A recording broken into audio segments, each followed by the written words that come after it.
안녕하세요. 저는 서울 근교에서 정육식당을 하는 돌싱녀입니다. 저는 시모의 무시와 파렴치한 행동으로 혈압을 올리다 결국엔 남편의 외도까지 알게 되어 이혼을 하게 되었는데요. 저에게 이런 막장 종합 세트를 선사해준 그 인간들에게 제대로 한 방 먹여주고 이혼을 해 그 시절을 생각하면 짜증이 나기도 하지만 한편으로 통쾌하기도 합니다. 오늘은 오랜만에 쉬게 되어 평소에 제가 애정하는 사연 열차에 사연을 보내보는데요. 글재주가 좋진 않지만 최선을 다해볼 테니 다들 재미나게 들어주세요. 그러면 시작해볼게요. 저와 남편은 맞선 자리에서 만나 결혼을 전제로 연애를 시작하게 되었어요. 연애 시절의 남편은 다들 그러하듯 다정하고 저만을 위해주고 저를 많이 사랑해주는 꿈을 그리던 남자였어요.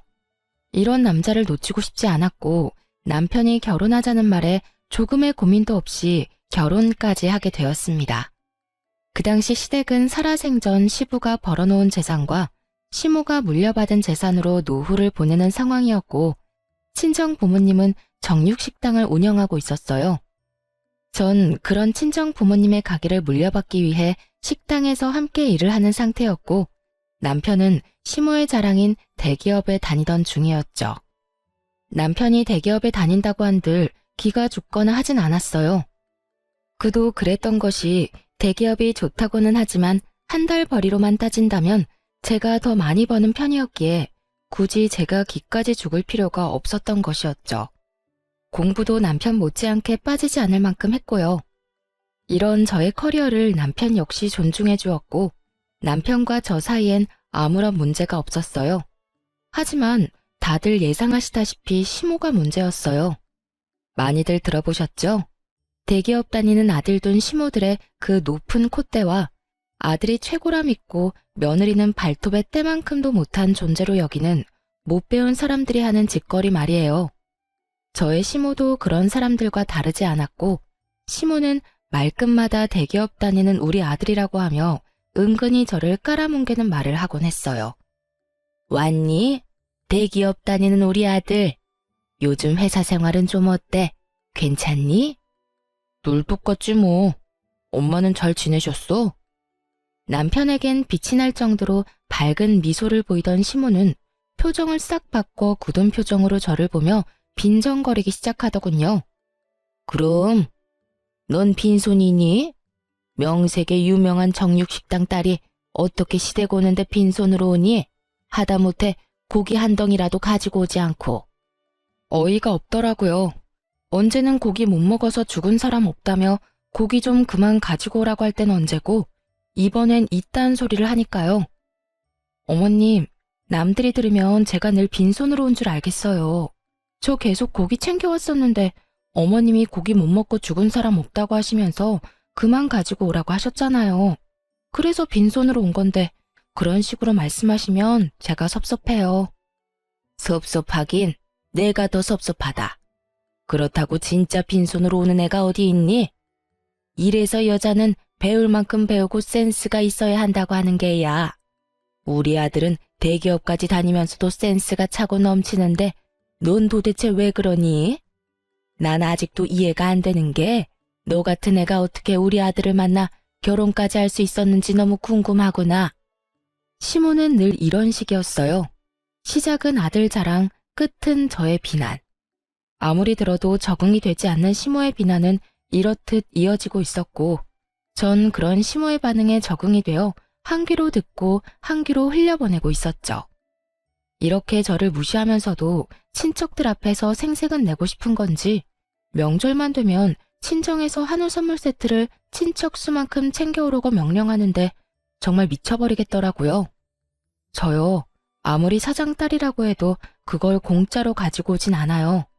물론 남들보다 저렴하게 가지고 오는 건 맞지만 저도 매번 공짜로 가지고 오는 건 아니라고 생각해 매번 계산을 하고 가지고 와요. 거기에다 선물 세트는 친척들한테 주는 것이고 자신에겐 용돈 봉투를 따로 내놓으라고 하니 정말 미치고 팔짝 뛸 노릇이었죠. 용돈은 안 주니? 명색의 명절인데 그냥 넘어갈 건 아니지? 네? 용돈이요? 어머님, 저 한우 세트 준비했는데 용돈까지 드려야 하는 거예요? 그럼 한우 세트는 내가 받은 게 아니지 않니? 그건 그거고 용돈은 용돈이지. 설마 너 한우 세트 믿고 용돈은 준비 안 한 거 아니지? 아, 용돈은 준비 못했는데 현금도 없고요. 아범한테 한번 물어볼게요. 혹시 현금 준비한 거 있는지요? 아니, 됐다. 난 너한테 용돈이 받고 싶은 거지. 내 아들이 주는 용돈은 이때껏 많이 받았다. 저리 센스가 없어서야. 이래서 내가 널 예뻐하려야 예뻐할 수가 없는 게야. 시모는 개념 없는 시모의 덕목을 고루 갖춘 사람이었고 그중 단원 최고는 남편의 돈만 아까워한다는 것이었습니다. 남편이 총각일 시절 시모에게 용돈을 따로 챙겨주지 않았다는 걸 들어 뻔히 다 아는데 저딴 말이나 하니 저 역시 시모가 곱게 보려야 볼 수 없는 상황이었죠. 시모만 생각하면 당장이라도 연을 끊든 이혼하든 뭐든 하고 싶은 심정이었지만 남편을 너무 사랑하기에 적당한 선까진 참고 지내고 있었어요. 이건 아니다 싶은 날엔 남편이 나서주기도 했고요. 그러던 어느 날 시모가 또 저에게 연락을 해 전화통화로까지 잔소리를 퍼붓자 남편이 도저히 안 되겠다 싶었는지 전화기를 빼앗아 들더라고요. 엄마, 이 사람한테 그러지 좀 마. 이 사람 대기업 다니는 나보다 돈 더 잘 번다고. 엄마 말대로면 이 사람이 날 모시고 살 게 아니라 내가 이 사람 모시고 살아야 하는 상황이니까. 제발 이 사람 식당에서 일한다고 그런 식으로 무시 좀 하지 마. 엄마 그럴 때마다 내가 더 민망하고 속상하단 말이야. 너는 내가 또 언제 그렇게까지 무시했다고 그러니? 무시했잖아. 내가 옆에서 다 들었거든. 별거 아닌 걸로 잔소리하고 그 말 끝엔 꼭 대기업 다니는 우리 아들한테 잘해라고 하잖아. 그런 말도 좀 하지 마. 아들이 이렇게 부탁할 게 엄마. 알겠어, 알겠다고. 앞으로는 조심할 테니까 너도 그만 열내고 얼른 쉬려무나. 죽고 못 사는 남편이 나서 저렇게 이야기하니 시모는 다신 그러지 않겠다고 하며 전화를 끊더라고요. 언뜻 보면 참 잘된 일 같기도 했지만 결론만 말하자면 그렇지 않았어요. 남편은 시모가 저를 무시 못하게 하려고 한 모든 말들이 결국엔 나비 효과가 되어 저를 더욱 괴롭게 만들었으니까요. 다음날 시모는 부모님의 식당이 그 정도로 잘 된다는 것을 확인이라도 하고 싶었는지 친구 한 분과 식당으로 왔더라고요. 어머님, 여긴 어떻게 오셨어요? 지나가다가 생각나서 잠시 들러봤다. 점심시간 되고 해서 밥도 먹을 겸 해서 말이야.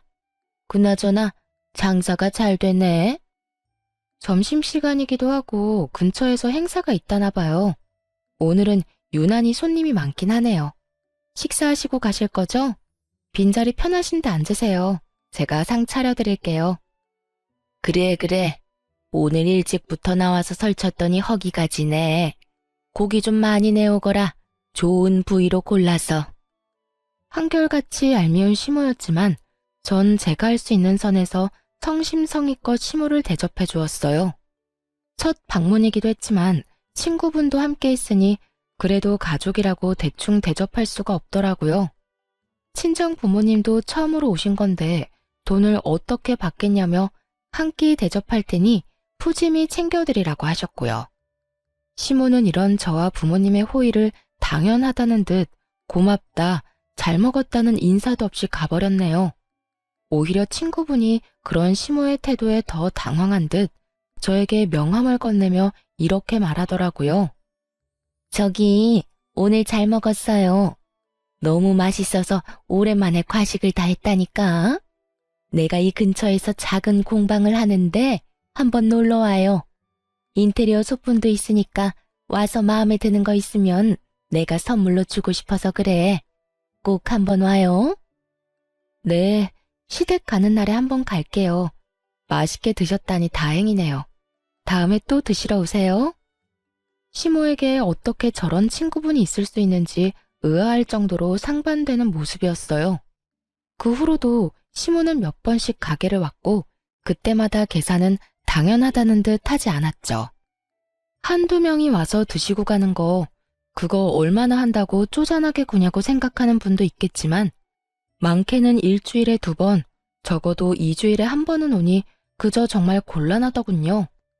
거기에다 제일 바쁜 시간에 넓은 좌석을 떡하니 차지하고 앉아 세워라 내워라 먹고 있으니 정말 짜증도 났고요. 그러던 어느 날 시모는 친구 모임이라며 무려 친구 10분을 모시고 왔더라고요. 예, 오늘 모임인데 여기 룸도 있지? 룸으로 안내하렴. 다짜고짜 룸으로 안내하라는데 순간 예약을 하신 적이 있나? 착각이 들 정도였어요. 전 혹시나 하는 마음에 예약 명단을 살펴보았고 시모의 이름이 없다는 사실을 확인했죠. 어머님, 룸은 다 예약제라서 빈 곳이 없고요. 다른 테이블로 앉으셔야 할 것 같아요. 뭐? 룸이 없어? 저기 저 룸 비어있는데 저리로 가면 되지 않니? 저기도 곧 예약한 손님 오실 거라 안 돼요. 그러지 말고 저쪽 테이블에 자리 잡으세요.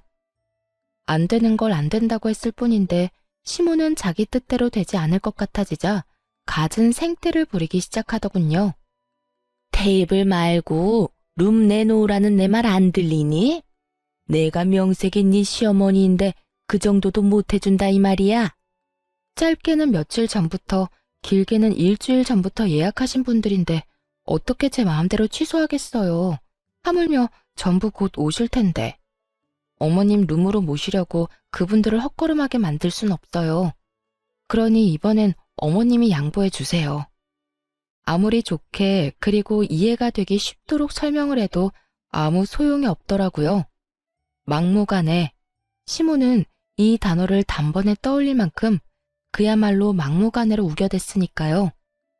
내가 헛걸음하는 손님까지 신경 써야 하니? 난 무슨 일이 있어도 무조건 내 친구들이랑 룸에 들어가서 밥 먹어야 하겠으니까 잔말 말고 룸에다 세팅해놔. 시모는 난동에 가깝게 때를 썼고 부모님마저도 난색을 보이며 시모를 설득했어요.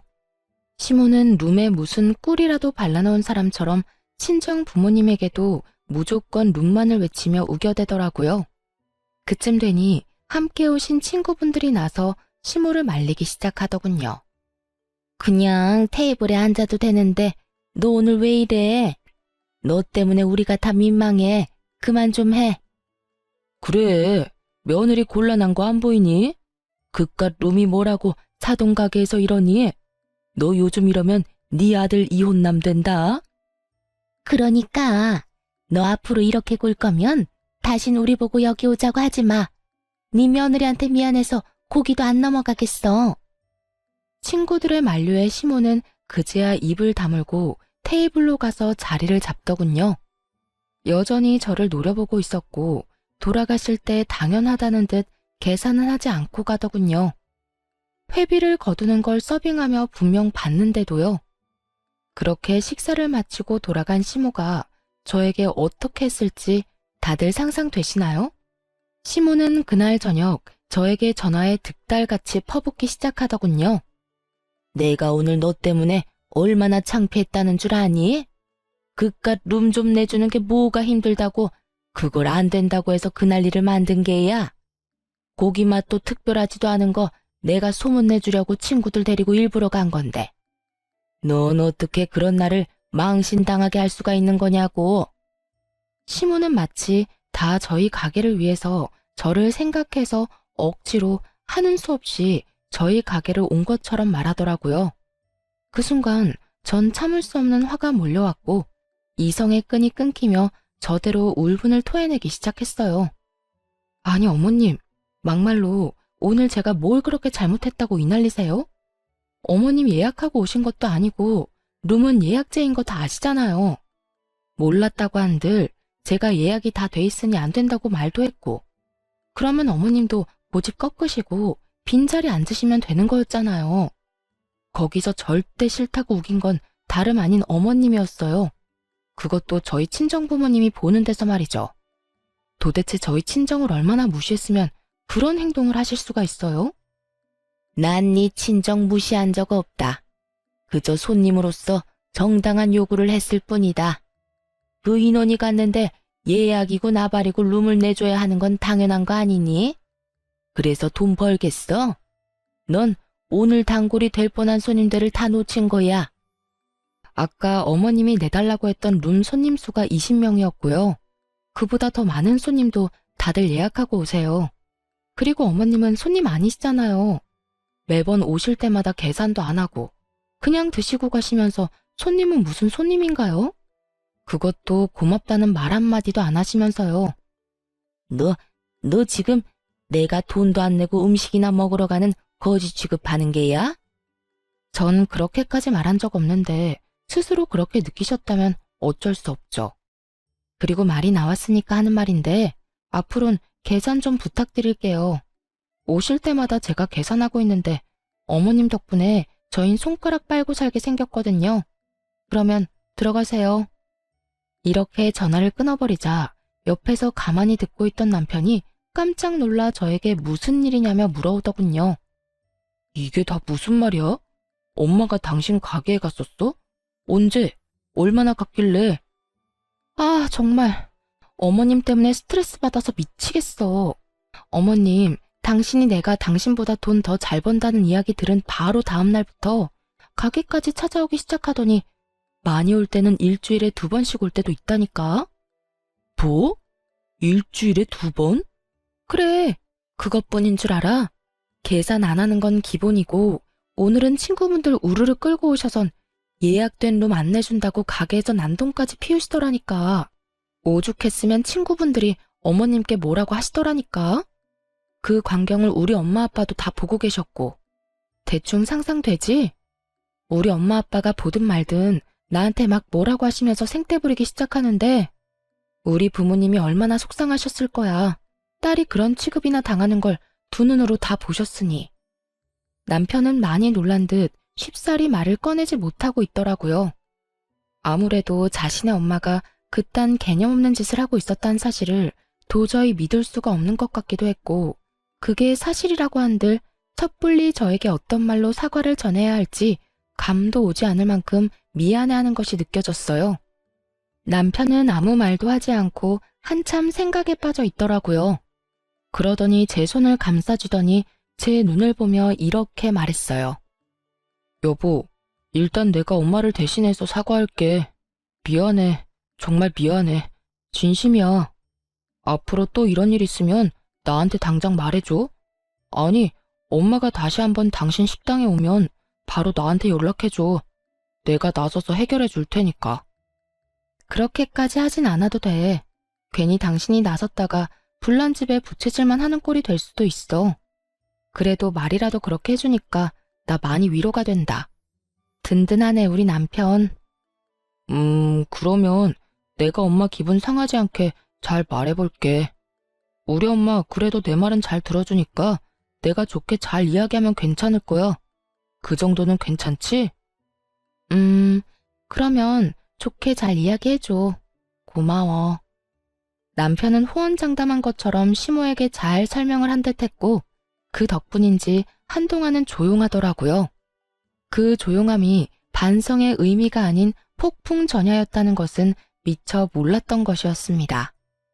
제가 너무나도 안일했고 멍청하기 짝이 없는 크나큰 착각에 빠져 있었던 것이죠. 그 사건의 시작은 시모의 전화로부터 시작되었어요. 예, 너희 가게 통으로 예약할 수 있니? 통으로요? 전체를 빌리시겠단 말씀 맞으시죠? 그래, 이번에 동창회가 있는데 다른 식당 좋은 일 시켜줄 필요 뭐가 있니? 며느리가 식당을 하는데. 그래서 내가 예약한다고 큰 소리 치긴 했는데 아무래도 인원수만큼 예약하는 것보다 아예 가게 전체를 빌리는 게 더 좋을 것 같아서 말이다. 그렇긴 한데 그날은 이미 예약한 손님들이 계셔서 그건 힘들 것 같아요. 그냥 인원수대로 예약하시면 가능할 것 같은데 어떻게 하실래요? 그래? 그러면 그냥 인원수대로 해주렴. 아쉽지만 어쩌겠어. 어차피 쓰는 돈 우리 며느리 가게에서 쓰는 게 맞지. 네, 그러면 예약해 둘게요. 신경 써주셔서 감사해요. 별소리를 다 해. 나도 네 말 듣고 생각 많이 해봤는데 아무래도 내가 미안한 부분이 있더구나. 사돈한테 미안하기도 하고. 그래서 이번에 너희 가게로 가는 거니까 너도 이참에 나한테 쌓인 거 있으면 다 풀거라. 알겠지? 이렇게까지 말하니 저는 아무런 의심도 하지 않고 예약을 해주게 되었어요.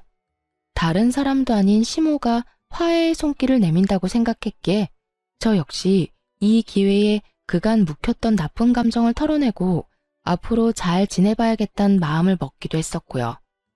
시간은 흘러 시모가 예약한 날이 되었고 점심시간 예약이라 오는 손님들을 다 돌려보내며 미리 장사가 불가하다는 사실까지 SNS에 알린 상황이었죠. 전 절반이 넘는 테이블에 기본 세팅을 시작했어요. 기본 세팅이라 해도 밑반찬부터 쌈거리, 불판 준비, 찌개거리도 주방에 세팅이 완료된 상태였죠. 시간이 점점 흐르고 있었고 기다리는 시모는 오지 않더라고요. 그렇게 30분을 기다려도 시모는 오지 않았고 혹시나 하는 마음에 시모에게 전화했더니 시모는 오는 중이라고 하더군요. 어머님, 오시고 계시죠? 아무 연락이 없으셔서 전화드려봤어요. 그럼 다 모여서 간다고 이제 출발했어. 그래도 가까운 곳에서 다들 모였으니 오래 기다리진 않아도 될 거다. 준비는 다 해놨지? 도착하면 바로 식사 시작할 수 있는 거지? 그럼요. 기본 찬들은 이미 다 세팅해 놓았고 찌개거리도 2가지로 준비해서 테이블 수대로 다 준비해 놓았어요. 오시면 불 넣고 고기만 넣으면 끝이에요. 준비는 잘 해뒀으니 친구분들이랑 조심해서 오세요. 다 와간다며 준비 상태에 대해 재차 확인까지 하는 시모를 누가 의심할 수 있겠어요? 저 역시 시모를 믿어 의심치 않았고 여전히 가게를 방문한 손님들에게 죄송하다고 하며 손님을 받지 않으며 오지 않는 시모만을 기다렸습니다. 하지만 결국 시모는 오지 않았고 그때부턴 연락조차 되지 않더라고요. 근처라고 금방 온다는 사람이 오지 않으니 걱정까지 되는 상황이 되었고 전 혹시나 하는 마음에 시댁으로 찾아가게 되었죠. 걱정과 우려가 가득한 마음으로 시댁에 들어서니 시모가 글쎄 소파에 떡하니 누워 깔깔거리며 텔레비전을 보고 있더군요. 저는 너무 황당해서 말조차 나오지 않았어요. 더 황당한 건 시모의 태도였어요. 숨을 헐떡이며 집으로 들어서는 저를 보고도 놀라기는커녕 태연히 텔레비전을 보며 웃고 있더라고요. 그러면서 저에게 시선 한번 주지 않고 하는 말이 뭔지 아세요? 왔니? 왔니? 였습니다. 당황하지도 않고 조금의 멋쩍음조차도 없는 평온하기 그지없는 왔니. 전 그런 시모의 태도가 화가 나기는커녕 황당하기도 어이가 없기도 해 도대체 어떻게 된 상황인지 물어봤어요. 왔니라니요, 어머님. 오늘 식당 예약한 거 잊었어요? 아니, 다 와간다고 저랑 통화까지 했었잖아요. 그런데 왜 집에 있어요? 동창회는 어쩌고요? 아, 그거? 거짓말이었다. 네가 날 그 망신을 당하게 만들었는데 이 정도는 해야 내 속이 풀리지 않겠니? 오늘 손해가 컸겠구나. 보아하니 점심 장사가 제일 잘 되는 것 같던데. 일이 이렇게 됐으니 오늘 장사는 말아먹은 거나 마찬가지겠네. 그렇습니다. 전 다른 사람도 아닌 시모에게 노쇼를 당한 것이었어요. 그것도 고약한 시모의 계획에 의해서요. 시모는 앞전에 제가 룸을 내주지 않아 친구분들께 망신을 당한 걸 마음에 고이 품고 있었더라고요. 남편이 시모를 달래며 저에게 그러지 말라고 했을 땐 알겠다고 철석같이 답해놓고선 뒤론 저를 어떻게 하면 골탕을 먹일까 머리를 굴려대며 이딴 계획을 세웠던 것이죠. 중간에 다 와간다고 거짓말을 한 이유가 더 소름이 끼치더라고요. 시모가 연락도 없이 계속 늦으면 테이블을 정리하고 손님을 받을까봐 그랬다고 하는데 정말이지 시모고 나발이고 욕을 해버리고 싶은 심정이었습니다. 시모가 그렇게까지 철두철미하게 저를 속여준 덕에 가게 점심 장사는 다 망한 거나 마찬가지였고 그 준비한 재료들도 쓰지 못하고 다 버려야 하는 상황이었죠. 그러게 그날 내 말대로 순순히 룸 내줬으면 이런 일도 일어나지 않았을 텐데. 넌 잠자는 사자의 코털을 건드렸어. 어디 감히 식당에서 일하는 주제에 시험이 물을 먹여? 그것도 내 친구들이 다 보는 앞에서. 내가 그동안 분해서 발도 못 뻗고 잤단 이 말이야. 오늘부턴 덕분에 발 뻗고 잘 수 있겠어. 네가 멍청하게 속아주는 바람에 내가 속이 다 시원하거든. 시모의 고약한 웃음소리는 저의 귀에 그대로 꽂혀버렸고 전 시모에게 소리를 질러버렸어요. 이게 뭐 하는 짓이에요? 제가 뭘 잘못했다고 이딴 짓까지 하냐고요? 아니, 어머님 입장에서 화가 난다고 한들 이건 아니죠. 어떻게 제 가게도 아닌 친정 부모님 가게에 피해를 줄 수 있냐고요. 다른 사람도 아닌 사돈인 어머님이요. 시모는 제가 화를 내든 소리를 지르든 상관없다는 듯 여전히 통쾌하다는 듯 깔깔거리며 웃고 있었고 그 순간 제 연락을 받은 남편이 시모를 찾기 위해 시댁으로 들어오더군요. 뭐야? 엄마 집에 있었어? 오늘 집사람 가게 예약했다면서 여기 있으면 어떡해. 연락도 안 되고. 집사람이랑 나랑 얼마나 걱정했다는 줄 알아?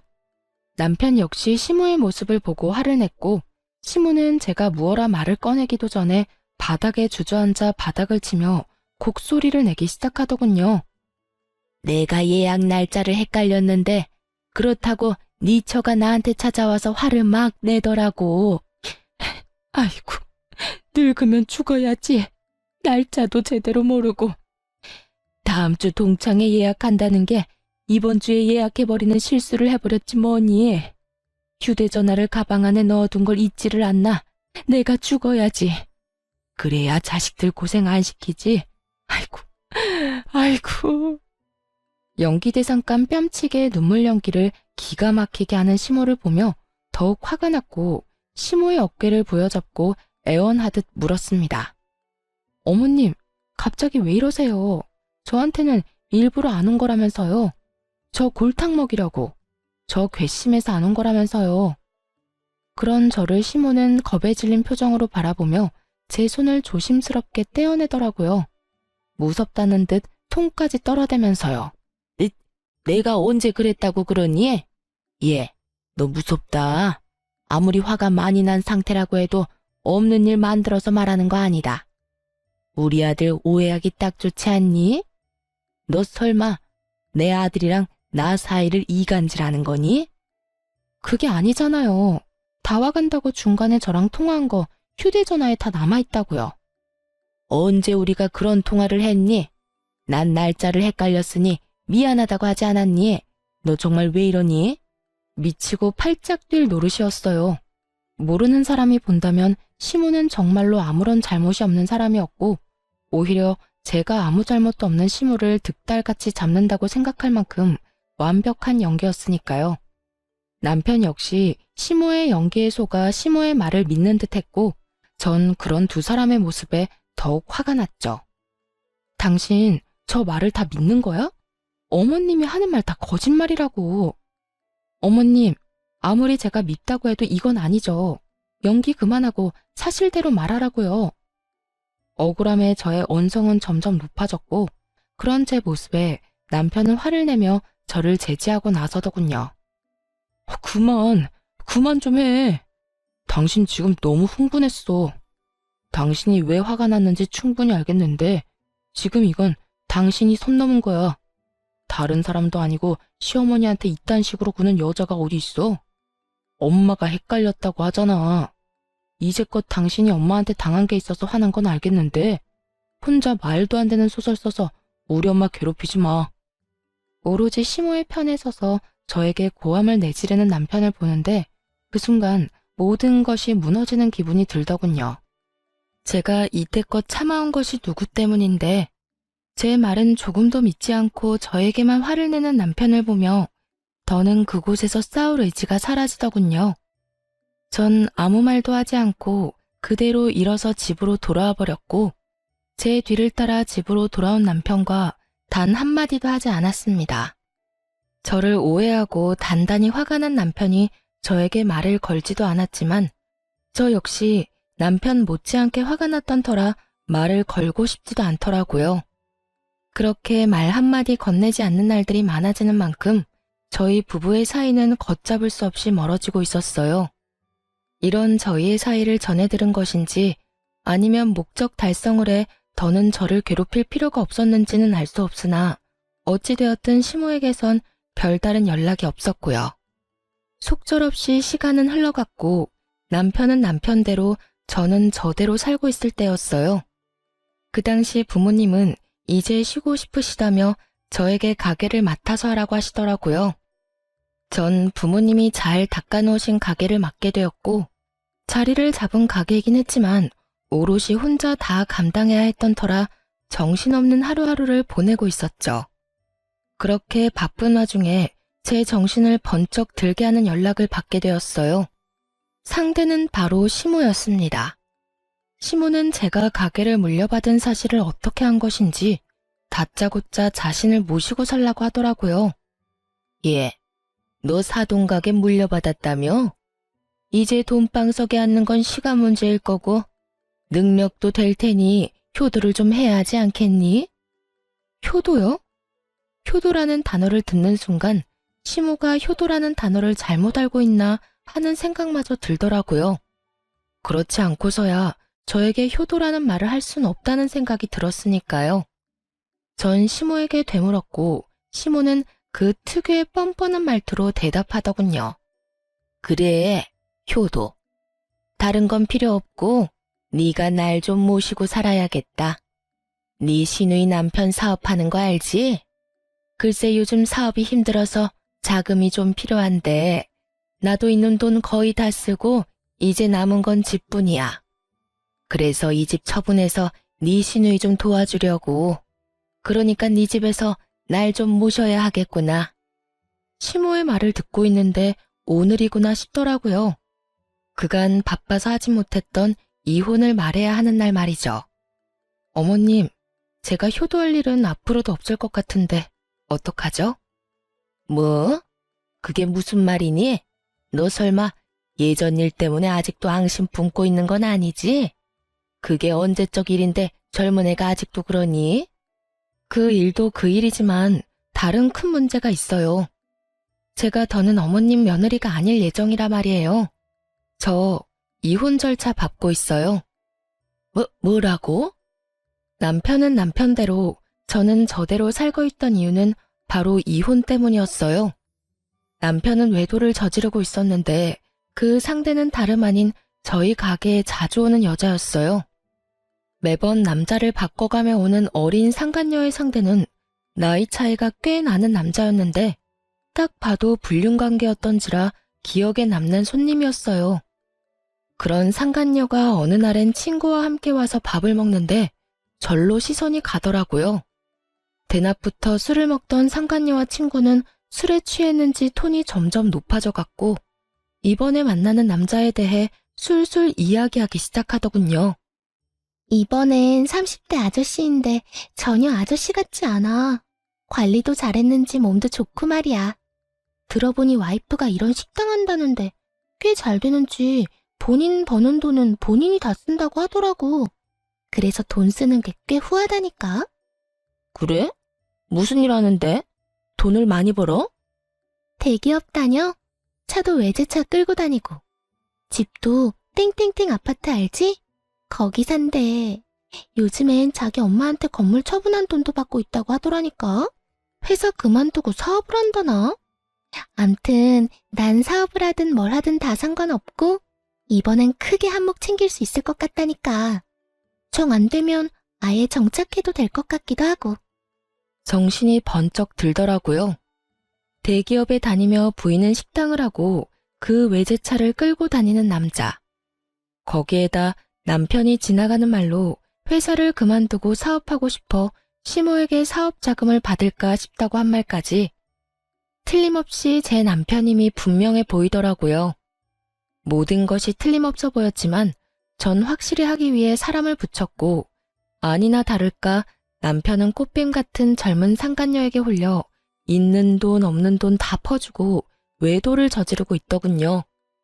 그렇게 전 남편과의 이혼을 진행하게 되었고 남편 역시 이혼엔 합의했지만 위자료를 아끼기 위해 소송을 하던 중이었죠. 이러한 사실을 시모는 꿈에도 몰랐던 것이었고요. 네, 저희 이혼 소송 중이에요. 아니, 이제 거의 마무리돼서 이혼한 거나 다름없는 상황이죠. 갑자기 이혼은 무슨 이혼? 그 잘난 당신 아들이 젊은 꽃뱀한테 홀려서 바람을 피우고 있더라고요. 어머님 말대로 제가 능력이 되는데 그딴 남자 안고 살아봤자 뭐 하겠어요? 생각해보면 다 어머님 덕분이에요. 어머님이 그날 저를 그런 식으로 골탕 먹이는 바람에 남편이랑 저랑 사이가 멀어졌고 그 틈으로 꽃뱀이 끼어들었으니까 말이죠. 감사해요, 어머님. 전 이제 이 빌어먹을 결혼 생활 청산하고 새 출발하려고요. 그러니까 저한테 이제 연락하지 말고 아들이나 잘 관리하세요. 들어보니 지금 살고 있는 집만 남은 이유가 아들한테 다 투자한다고 그렇게 됐던데 그 돈으로 정말 사업하고 있다고 생각하세요? 제가 알아본 바로는 아니던데요. 뭐야? 그러면 내 아들이 나한테 받은 돈으로 여자한테 다 갖다 주고 있다는 말이야? 저는 그렇게 알고 있는데 확답은 못하겠네요. 제가 당사자는 아니니까요. 그러니까 저한테 전화하지 마세요. 전화는 끊어졌고 그 이후 전 이혼을 잘 마무리하게 되었어요. 전 남편에게 위자료는 물론이고 약간의 재산 분할과 상간녀에게 위자료를 받으며 이혼을 하게 되었습니다. 저와 이혼하고 난 후 아무것도 모르는 전 남편은 상간녀와 살려고 함께 살려고 했지만 뜻대로 되진 않은 듯 하더군요. 저에게 전화가 와 저 때문에 사랑하는 여자와 살지도 못한다고 난리를 부렸거든요. 당신 도대체 우리 엄마한테 무슨 소리를 얼마나 했길래 우리 엄마가 저렇게 안 된다고 반대를 하는 거야. 말을 알아들을 수 있게 말을 해. 앞뒤말 다 자르고 다짜고짜 따지고 들면 내가 어떻게 대답을 해? 네가 우리 엄마한테 유민이 이야기했다며. 다 들었거든? 도대체 뭐라고 했길래 엄마가 유민이한테 화내고 욕까지 하면서 그 난리를 부리냐고. 크게 한바탕 소동이 났다는 말을 듣는데 그 순간만큼은 정말 시모를 향해 손뼉이라도 쳐주고 싶은 심정이더라고요. 사실 상간녀의 정체를 알게 된 그 순간에 상간녀에게 아무 말도 하지 못한 것이 후회스럽기도 했었거든요. 제 계획 때문에 그저 조용히 보낸 것도 있긴 했지만 유부남하고 노란한 대가는 치르게 하고 싶었는데 전 시모 덕에 그 대가를 치르게 했다고 생각하니 고맙기까지 하더군요. 역시 대단하네. 난동까지 부리셨어? 내가 어머님한테 뭐라고 하긴 뭐라고 했겠어. 그냥 아는 그대로 말했지. 그 여자 꽃뱀이다. 그 여자 당신 아들 돈 다 뜯어내고 있으니 알아서 잘 처리하셔라. 이야, 당신 엄마가 내 말을 그렇게 잘 들을 줄은 몰랐는데 기대 이상인데? 전 남편은 상간녀에게 제대로 홀린 것인지 절대 꽃뱀일 리가 없다며 상간녀를 두둔하기 시작했고 심지어 시모에게 당장 전화해 사실 착각이었다며 정정하라고 고함을 지르더군요. 뭐? 네가 뭘 안다고 그딴 말을 짓거린 거야? 너 때문에 엄마가 나랑 유민이 결혼 반대하잖아. 당장 엄마한테 전화해서 네가 오해한 거라고 말해. 우리 유민이 꽃뱀 그딴 거 아니니까 당장 네가 만든 문제 네가 해결하란 말이야. 내가 왜? 난 당신 엄마 목소리도 듣기 싫은 사람이거든? 네 목소리도 마찬가지고. 그러니까 그딴 말도 안 되는 요구할 거면 연락도 하지 마. 그리고 그 여자 꽃뱀 맞으니까 지금이라도 정신 좀 차려라, 제발. 돈 다 뜯기고 후회하지 말고. 아니라니까. 네가 젊은 여자한테 남편 뺏긴 게 분해서 이러나 본데 네가 아무리 이렇게 해도 나 너한테 안 가. 그러니까 이상한 말로 사람 오해하게 하지 말고 당장 우리 엄마한테 전화해서 네가 다 해결하라고. 참 뻔뻔도 하더라고요. 이혼한 전 부인에게 다른 사람도 아닌 상간녀의 오해를 풀어달라는 꼴이 말이죠. 심지어 오해도 아닌데 말이에요. 끝까지 저에게 따지며 생떼를 부리는 전 남편의 모습에서 전 시모의 모습이 보였고 이래서 핏줄이 무섭다고 하는구나 했네요. 전 남편은 끈질기게 저를 괴롭혔지만 저는 끝끝내 전 남편의 부탁을 들어주지 않았어요. 그 후 들리는 소문엔 전 시모의 난동은 점점 심해졌고 상간녀를 도저히 포기할 수 없었던 전 남편은 전 시모를 버리고 상간녀와 함께 살림을 차려버렸다고 하더군요.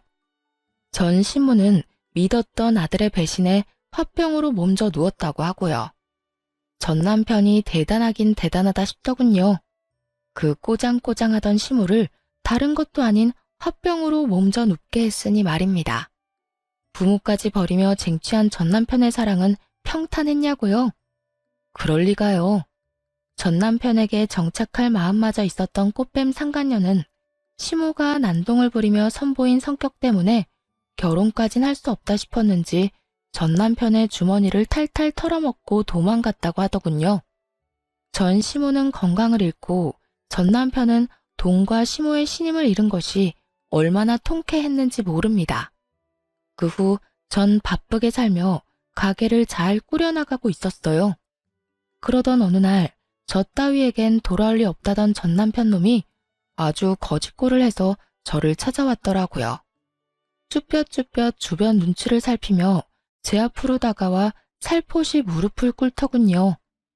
여보, 내가 당신한테 너무 큰 상처를 줬지? 그때 난 정신이 나간 상태였어. 속이려고 작정하고 붙은 꽃뱀한테 홀려서 미친 상태였다고. 그래서 당신이 나한테 얼마나 소중한 존재인지 잊고 이혼까지 해버렸어. 나 진짜 후회해. 당신같이 좋은 여자 놓친 거 너무 후회하고 있어. 우리 정말 좋았잖아. 우리 엄마 일 있기 전까진 크게 싸운 적도 없었고 서로 배려하면서 의지도 많이 하고. 다 기억나지? 우리가 얼마나 많이 사랑했는지 말이야. 우리 그때로 다시 돌아가면 안 될까? 나 그때가 너무 그리워. 너무 절절해서 눈물이 다 날 지경이었어요. 언제는 꽃뱀인 상간녀 감싸고 도느라 입이 다 마르게 저에게 화를 내더니 다 잃고 난 뒤 제 앞에 엎으려 비는 꼴이라니 너무 절절하지 않나요? 그토록 절절한 고백에 대답조차 하지 않고 한심하게 쳐다만 보고 있었죠. 그러니 전 남편은 그런 제 눈치를 살피며 안절부절 못하고 있더군요. 그 꼴도 얼마나 보기가 싫은지. 어떻게 해야 다신 찾아오지 않을까 얼마나 생각하고 또 생각했나 모릅니다. 제가 이런 생각에 빠진 동안에도 전 남편은 쉴 새 없이 저를 설득하려 애썼고 결국 마지막까지 미뤘던 경찰에 신고를 해버렸네요. 그 뒤로도 전 남편은 저를 찾아와 애절하게 매달리더군요. 여보, 제발 다시 한 번만 생각해줘. 내가 얼마나 후회가 깊으면 나 싫다고 경찰에 신고한 당신한테 몇 번이고 다시 찾아와서 이렇게 매달리겠어. 후회가 깊긴 하겠지. 상간녀한테 속아서 돈 다 뜯겼지. 그딴 상간녀랑 행복해보겠다고 부모까지 버리는 바람에 비빌 언덕도 사라졌지. 그러니까 남은 사람은 나뿐이지 않겠어? 그런 거 절대로 아니야. 난 정말로 당신한테 미련이 남아서 이러는 거라고. 아직 당신을 많이 사랑해서 당신 없으면 못 살 것만 같아서 이러는 거라고. 그러니까 사람 하나 살리는 셈 치고 다시 한번 생각해주면 안 될까? 절대 안 돼. 당신이야말로 사람 하나 살리는 셈 치고 다신 찾아오지도 연락하지도 마. 난 당신 얼굴만 보면 없던 병도 생기는 기분이니까. 내가 정말 이런 말까진 안 하려고 했는데 도무지 당신이 내 말을 들어먹을 생각이 없어 보이니까 할게. 너 다시 나 찾아오거나 연락하면 내가 무슨 수를 써서라도 너 구속시켜버릴 테니까 그런 줄 알고 다신 나한테 아무 짓도 하지 마. 알겠어? 여보. 여보 거리지 말고 당장 꺼져. 오늘도 경찰 손에 끌려나가고 싶어? 진심 가득한 제 눈빛을 읽었는지 전 남편은 다신 찾아오지 않더라고요. 1년이 지난 지금 전 휴식기를 가지고 있어요. 이혼을 하고 난 후 제대로 쉬어본 적이 없던 터라 부모님께서 한 달 정도 가게를 봐줄 테니 휴식기를 가지고 오라고 하시더라고요. 저 역시 좀 쉬어갈 필요성을 느끼고 있던 터라 죄송하긴 했지만 감사한 마음으로 쉬는 시간을 가지기로 했습니다. 오늘이 3일째인데요. 어제까진 죽은 듯이 잠만 잤어요. 그리고 오늘 여행짐을 싸기 전에 사연을 작성하고 있네요. 오늘의 사연을 마지막으로 좋지 않았던 기억들은 날려보내고 오랫동안 가고 싶었던 유럽 여행길을 나서보려고 합니다. 그곳에서 좋은 것을 보고 행복한 시간을 가지며 조금 더 마음의 여유를 만들어 돌아오려고 한답니다. 이번 여행에선 그 목적이 힐링과 여유인 만큼 돈에 얽매이지 않고 전 남편에게 받은 위자료를 아낌없이 잘 쓰고 오려고요. 아직 한 푼도 쓰지 않고 고스란히 뒀으니 충분히 쓰고도 남지 않을까요? 앞으로 저는 제 삶을 위해 열심히 행복해지려 노력할 예정입니다. 상상도 못했던 이혼을 경험했듯 앞으로 남은 날들의 예상치 못한 고난과 역경이 있겠지만 지금껏 그랬듯 잘 이겨낼 자신 있습니다. 사실 처음 이혼을 했을 땐 이렇게 긍정적이지도 자신감이 넘치지도 않았어요. 이유 없는 멸시와 미움은 저의 자존감을 바닥치게 했고 사랑하던 배우자의 외도는 살면서 경험하지 못한 배신감과 좌절감을 저에게 안겨주었어요. 심지어 그땐 전 남편과 사이가 좋지 않은 것을 넘어 오만정이 다 떨어져 버린 상태였는데도 말이죠. 저는 그 모든 순간이 말로 할 수 없을 만큼 힘들었고 그 절망감이 저 스스로를 구렁텅이에 빠져들게 만들기도 했습니다. 그러다 우연히 알게 된 것이 이 채널이었고 이곳에서 저와 비슷한 아픔을 겪은 분들의 사연을 들으며 많은 위로와 공감을 했습니다. 때론 아픈 사연에 눈물을 흘리기도 했고 때론 통쾌한 복수를 하시는 이야기를 듣고선 박수까지 치며 환호성을 지를 때도 있었어요. 답답한 이야기에 화가 날 때도 있었지만 사연을 듣는 시간만큼은 피해자가 아닌 경험자가 되는 기분이 참 좋았습니다. 그런 생각이 들자 더는 이혼이 부정적으로만 느껴지지 않더라고요. 좋은 경험은 아니지만 제 인생을 더 발전시킬 수 있는 경험이었다는 생각이 들기도 했고 실제로도 전 쉽사리 흔들리지도 무너지지도 않는 강한 사람이 되기도 했고요. 제가 위로를 얻어가듯 지금 제 사연을 듣고 계신 분들도 조금의 위로라도 받아가셨으면 좋겠습니다. 이로써 저의 긴 사연은 끝났습니다. 제 사연을 들어주신 모든 분 감사합니다.